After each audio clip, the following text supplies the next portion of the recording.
ওই মেঘলার কাছে যাবে না, কোনো দরকার নেই। মেঘলা এবং বৃষ্টির মাঝে কিন্তু যুদ্ধ শুরু হয়ে গেছে। তারা কিন্তু অনিককে নিয়ে এখন যুদ্ধে মেতেছে।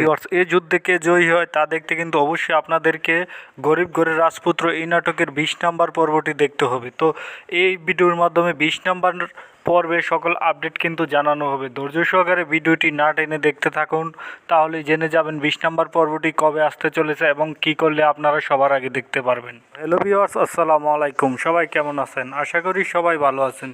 তো বন্ধুরা, আপনাদের সকলের ভালোবাসার নাটক ঘরের রাজপুত্র এই নাটকের 20 নম্বর পর্বটি কবে আসতে চলেছে তার সকল আপডেট কিন্তু জানানো হবে এই ভিডিওর মাধ্যমে। ভিউয়ার্স, ইতিমধ্যে কিন্তু দেখেছেন রাতুল মেঘলাকে অপহরণ করে অনিকের নামে চাপিয়ে দিয়েছে, অর্থাৎ অনিককে আবারও দোষী করে তুললো মেঘলার কাছে।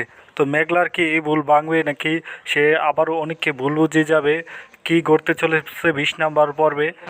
এই পর্বে কিন্তু আপনারা দেখেছেন রাতুলের কথা শুনে মেঘলা আবারও অনিককে ভুল বুঝে অনিকের নামে মামলা করে দেয় এবং পুলিশ অনিককে ধরে থানায় নিয়ে যায়। থানা থেকে মুক্ত করার জন্য বৃষ্টি কিন্তু থানায় যায় সাব্বিরকে নিয়ে। তো সাব্বির এবং বৃষ্টি কিন্তু অনিককে বুঝায় তারা মেঘলার কাছে যাবে এবং মেঘলাকে বুঝিয়ে বলবে যাতে অনিকের উপরে মামলাটা তুলে নেয়। পুরো 20 নম্বর পর্বটি কিন্তু আরও বেশি ধামাকাদার হতে চলেছে।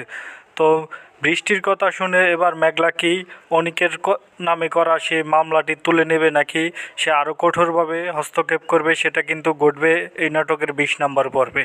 তো 20 নম্বর পর্বটি কিন্তু আরও বেশি মজাদার এবং ইন্টারেস্টিং হতে চলেছে। হ্যাঁ বন্ধুরা, কে কে 20 নম্বর পর্বটি দেখার জন্য অপেক্ষায় রয়েছেন সেটা কমেন্ট করে জানাবেন। বন্ধুরা, আর বেশি দেরি না করে এখনই জানিয়ে দিচ্ছি, আপনাদের ভালোবাসার নাটক গরিব ঘরের রাজপুত্র এই নাটকের 20 নম্বর পর্বটি আপনারা কবে, কখন, কোন চ্যানেলে দেখতে পারবেন। তো বন্ধুরা, এই নাটকের 20 নম্বর পর্বটি দেখতে পারবেন আগামী মঙ্গলবার দুপুর 12 কারোহিম ড্রামা ইউটিউব চ্যানেলে। তো আশা করি বন্ধুরা বুঝতে পেরেছেন। তো আজকের মতো এখানেই বিদায় নিচ্ছি, দেখা হবে পরবর্তী কোনো পর্বে।